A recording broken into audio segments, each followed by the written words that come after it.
What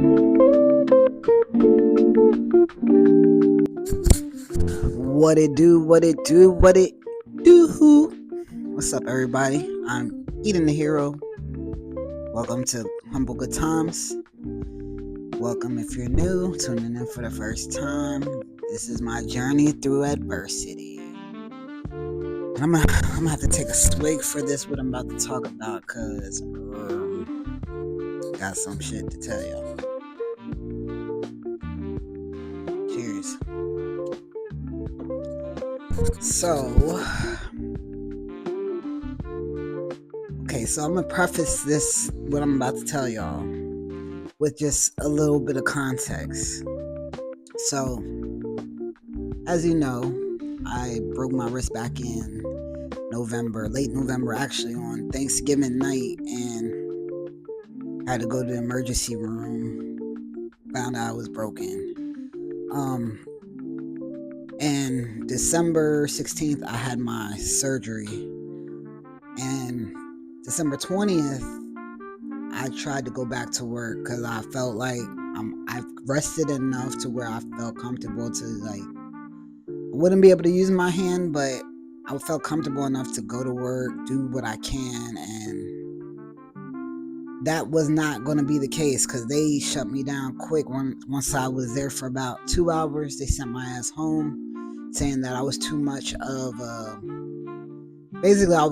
liability, and they didn't want to take the chance of me hurting myself again, all that other bullshit. I understood it, don't get me wrong, I understood it. My doctor had me on the very strict limitations of using my hand and using my other hand as well, because it's like he only wanted me to lift 20 pounds with my other hand and nothing with my left hand. And so they were like, it's too much of a risk, so we can't have you come back to work yet till your doctor gives you use of your left hand. So I'm thinking, hey, all I need to do is get back the use of my left hand, even if it's limited. I'm thinking, even if I'm limited, I can still use it, I can still do things. And so that was not the case. So my last visit gave me the allowance of using my left hand with a 5-pound weight restriction. And so in doing so, I'm thinking that's going to give me the green light back to work, because they're not being specific as to what I need. I'm thinking I just need to be able to use my left hand. And so I got that. If you hear my cat in the background, please just ignore her. She's been on one lately, and it's been irritating me being home with her and her making all this noise. But back to the matter at hand, what I'm about to tell y'all. So I'm thinking, I just need to be able to use my hand, even with the weight restriction. So that wasn't even enough. And mind you, at that point, I went on the 4th of February, my last follow-up. And my doctor's not giving anything specific as to when I'll be able to fully have full strength back. He can't predict that. He's just doing what he believes is safe for me, and kind of keeping it off of him as well, so that I don't strain myself, I don't hurt myself or re-injure my wrist. So I get that. I'm frustrated because I got my job telling me it's not enough to go back yet.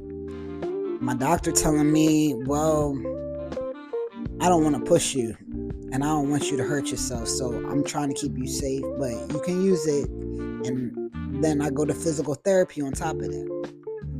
Well, that was the 4th of February, and on the 20th of February, I get an email from my HR talking about, Eden,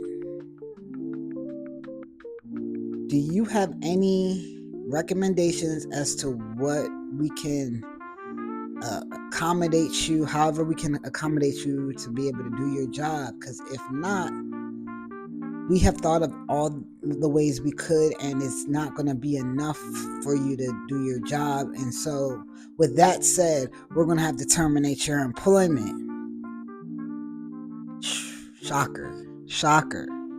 Now, I would say maybe 5 days prior to that news, something intuitively was coming up in me that made me feel like something is coming. And I felt like I was getting signs from angels, the angel numbers or whatever. And it wasn't the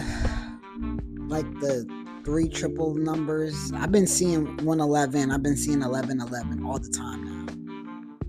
But there was 911 that I kept seeing, and it just kept coming back. Something inside of me is happening where I'm feeling this heaviness day by day as I'm getting closer to the actual day that I end up getting that email. And I ended up talking to my sister the day before that because I got a message from my manager asking just where my progress is, when am I going to be seeing my doctor again. And I'm like, I sent it in the last email what my next follow-up visit is. So I'm thinking we're good because he already confirmed that they're not looking to replace me or anything. So I told my sister the day before, I'm like, I've just been wanting to express this out loud to someone, that I have this looming feeling of just doom of some sort, of something coming that's not good. And I'm like, I don't think it's me losing my job because my manager did say they weren't looking, but I feel like it could be that because he did reach out to me today and he was asking me about my follow-up, my progress and everything. So after I got that out the way and I felt better, but then I'm looking at the number 911, and if you add 911, that's 11. So I've been seeing the 111s, 1111s all the time. Like, it's been every single day. Every day I'm seeing it. Heck, I'm looking at this right here. I'm going to talk about this later, but it says January 11th. That's 111. It's all around me. So I believe something is going to be bigger coming. But just getting that news on Thursday, and I'm like kind of confused because I'm like, are you asking me or are you telling me? Because this doesn't sound like it. I didn't get a straightaway answer on like understanding if I was actually terminated, or if you're asking me for like, what can we do to help accommodate you to do your job. I thought they were looking for like legit response from me. So I ended up responding to that email. And it took me a while to respond because I was just kind of like, I wanted to talk to my manager about it. I was telling him about the email I received from HR because she doesn't include him on everything. He wasn't even attached to the email that she sent me. So I responded saying basically, I would love to suggest some accommodations, but I really don't know what you want me to tell you because you're not giving me anything that is clear on what's going to get me back. So I was like, if you can tell me what is required for me to get greenlit back to go into work, and I can get with my doctor and we can figure out what my journey is looking like to get back to where I was, then that's the best I could do, because you can't predict any of this. And mind you, knowing that I'm not going to be able to heavy lift after my surgery, knowing that this wasn't going to be something that was going to just go back to that, it's just, to me, it's common sense. So wouldn't you, prior to a surgery, give people the chance to understand what they could potentially be looking at? Because it was just bullshit to me. I'm sorry. It was just bullshit. And I spoke to my dad yesterday about it because then she ended up responding. Let me get back to this. She responded to my email the day after, basically telling me that, "Good morning, Eden. Due to the fact that your doctor can't give us a clear date of when you'll be able to return back to work." And let me just say this, he let me return back to work. Every single letter I gave them from my doctor, it was a return to work letter, just with the restriction. So she was like, until your doctor allows you to return back to work to where you can perform your full duties, we're going to have to terminate your employment. And basically I got terminated. This is a long way of saying I got terminated. I was let go. I wasn't let go for anything I did intentionally or I had any misconduct, but they let me go because I'm not able to. The doctor's not able to give them a time and date of when I'll exactly be able to lift 80 fucking pounds, team lift, and they won't accommodate me, and they can't accommodate me because of the type of job that I have. There's no accommodations for my type of job, so it's not necessarily a shocker. It's not a big surprise. My intuition was very on point, and the good thing is this whole time I've been home, I've been just pouring into like building skills, working on things that I really enjoy, getting closer to God, still maintaining my health and working out and stuff, and just, keeping myself from going into a dark place. And the good thing is I had an interview the Thursday, and it was with the temp service, but it was an opportunity, you know what I mean? It was something that I was able to go at least inquire about. We were able to discuss my skills. They had me on their database to flag me for a position that may fit me or not. And then I got reached out by this other company that I applied to that is interested in doing a phone screening for operations supervisor position. So I'm not even really that mad. Honestly, I didn't appreciate how they handled my situation. Didn't prepare me for anything to expect.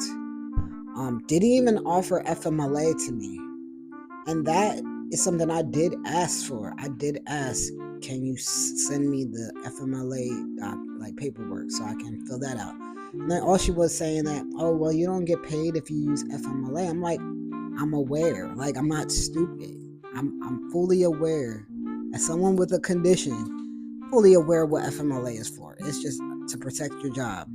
Obviously, they dropped the ball on that.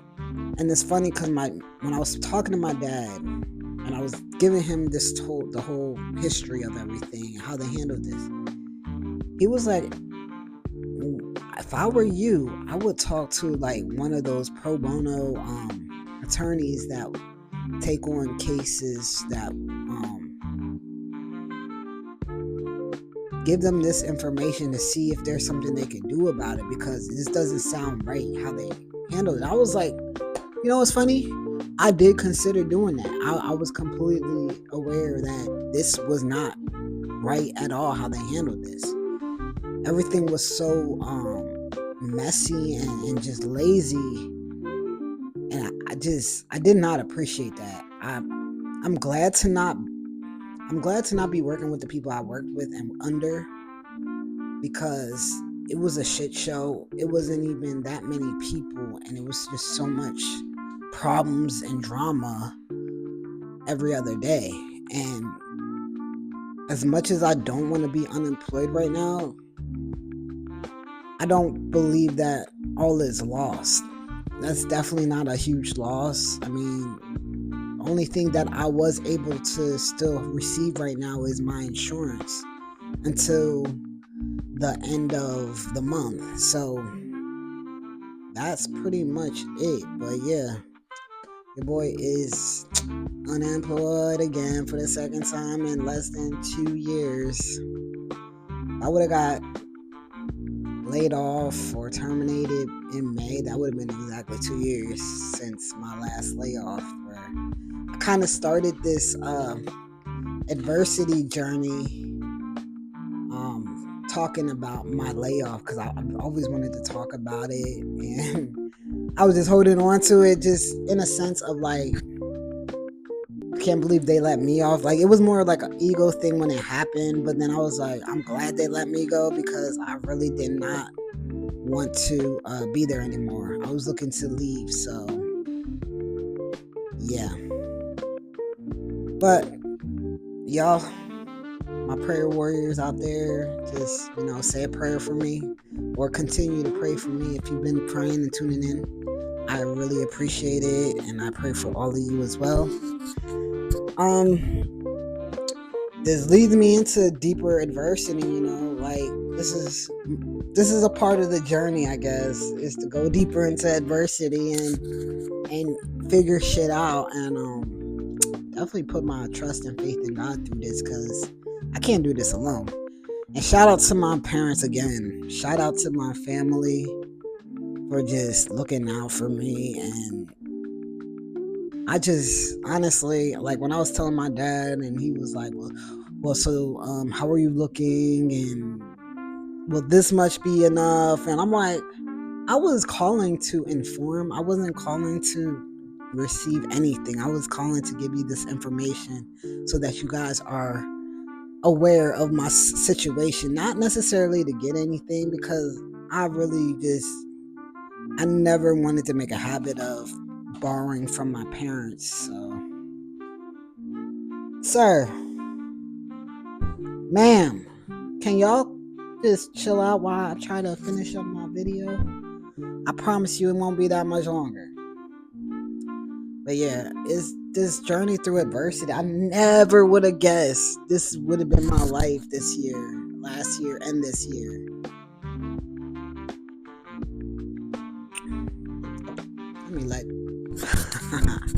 I'm pretty fucking smooth. I got both of their little asses out the door. They're on the balcony. So let me finish this up without the interruptions of the baby meows. So yeah, I never would have guessed that this is my life in 2024, start of 2025. Mind you, we're going into month 3. Month 3. I have not worked a day yet of 2025. The end of my 2024, the last 2 weeks of my 2024 year. It was literally 2 weeks, because it was. Is there 30 or 31 days in December? 31. So it's about 2 weeks in a day, give or take. But yeah, 2 weeks before the new year, before the year ended, I'm out of work. I'm home. And did not think I would be home this long. And it's just crazy to me. I literally wake up every day like, I can't believe this is my life right now. If I had money sitting in the bank and I could relax a little more, I would.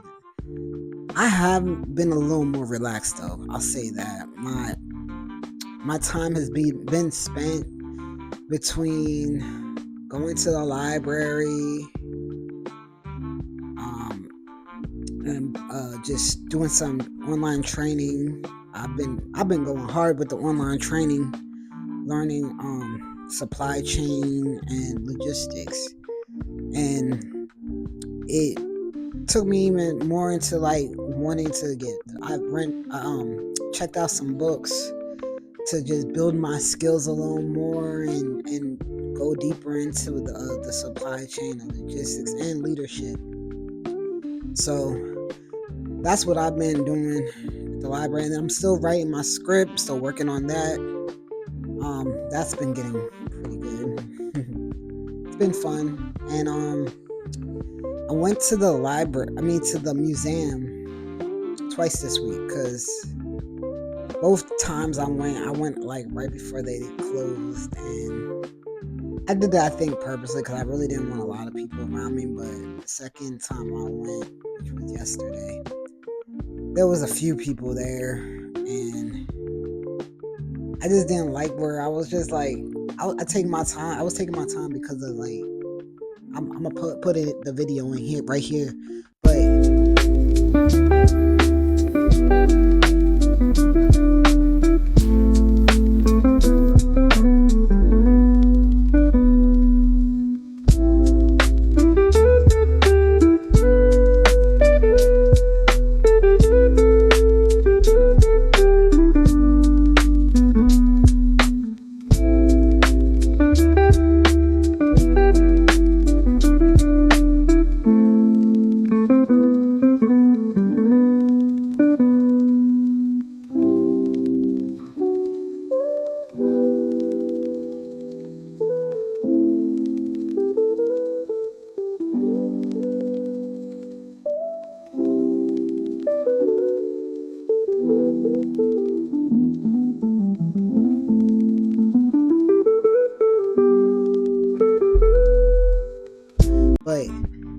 I was taking my time to want to like really observe the work of art and read about it because they had like little part what do you want to call it,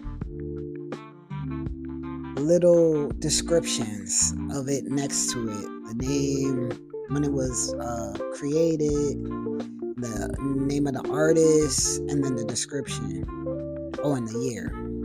So it was really cool. It was this right here, Georgia Printmaking, and these are some of the pieces that I seen. My favorite ain't listed on here, but there was a really cool one where it was very much of right now. It had 3 different political messages on it. It was just so dope. I'm gonna put it right here.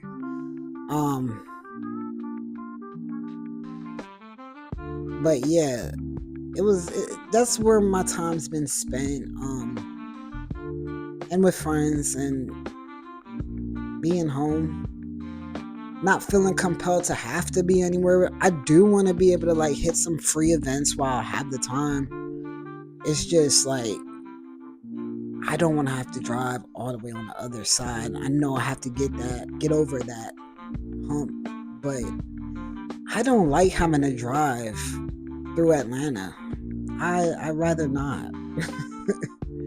I'd rather just stay on my side, find events on my side, than to have to go all the way to the south side. I just can't fathom doing that.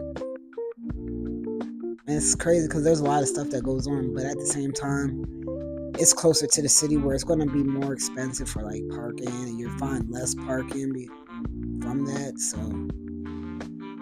that's pretty much it. I mean, today is my 30th episode, and I don't have my offering prepared, but I will have something for you on the next one. Please forgive me. I really wanted to have something. I think getting the news initially of like being unemployed kind of took me for a loop, because I'm just like, okay, I sent my doctor's letter on the 4th of February, and she just now saying that I received your doctor's note and it doesn't express blah blah blah. I'm just like, girl, I wanted to really be blunt, because I have very little respect for the people that I worked with the exception of like 2 people. But it's just like she don't need to be in that position. Like at first she was cool, she was able to help me, but as time went on and I understood more of the type of people I was dealing with and how they just turn a blind eye to a lot of shit and how they would bully people, and it just really turned me off to them, because I'm like, I don't fake liking someone. I really have a hard time being fake about my feelings towards people. If I don't like you, I'm not going to sit here and talk in your face. Every time she would say good morning to me, like she would like make it a habit to walk from the front to the back where I was and want to say good morning to me. Now, leave it at good morning. It's fine. Good morning. But then she'll go in and be like, everything good? Everything all right? I've explained this in the past videos. I'm laughing at myself because I'm just me. I love me. I can't front. I'm not mad at what happened. I'm just annoyed at how they handled me. And I'm gonna see if something can be done about that, because I have all my receipts. Got all the receipts, the text messages, the emails. I got a witness. If they have to subpoena my manager, then so be it. But I refuse to actually let this go, because like when I did think about saying something like earlier while all of this was going on, it was like literally like right after I got sent home, I was already starting to like plot on like, this ain't right. Like, you're asking me when I can return back, but then I return with my doctor's excuse. I'm limited, but that's too much of a risk. And you didn't express this to me. If I knew if I couldn't go back to work, my ass would have never drove that day to go into work. Like, that was for strike number 1 that I realized. Strike 2 was like, you're not giving me the information that I need. Strike 3 was when I asked you for FMLA, you didn't provide me with an FMLA form. So now this is where we are, and to be honest, I think it might be a little bit illegal, but we'll see. I'll keep y'all abreast on what happens. But this has been a humble good time. I am Ian the Hero. Peace.